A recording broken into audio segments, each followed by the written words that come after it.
দিনাজপুরে হাঁস পালন করে নিজের অর্থনৈতিক অবস্থা বদলে দিয়েছেন খামারি ফারুক। প্রবল ইচ্ছাশক্তি, আস্থা আর কঠোর পরিশ্রম করে বর্তমানে তার মাসে আয় 70 থেকে 80 হাজার টাকা। দিনাজপুর থেকে শাহ আলম শাহের পাঠানো তথ্য ভিডিও চিত্রে মাহফুজুল হাসানের রিপোর্ট।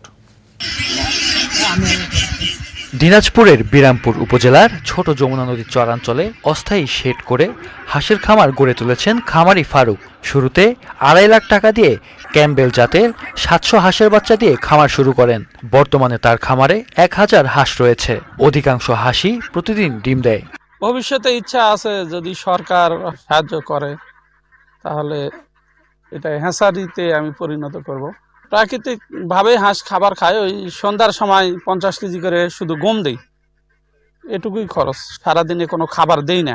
যমুনা নদীর পানি বাড়লে বাড়ির পাশে বিলের মাঝখানে স্থায়ী নির্মিত শেডে হাঁসগুলো রাখতে ফারুককে পরামর্শ দিয়েছেন স্থানীয় কৃষি বিভাগ। আমরা সাধারণত খামারিদেরকে সহযোগিতা করি, প্রশিক্ষণ দিয়ে খামার ব্যবস্থাপনা সম্পর্কে আমরা প্রশিক্ষণ দান করি। আর আমাদের হসপিটালে সরকারিভাবে বেশ কিছু ওষুধের সাপ্লাই আছে।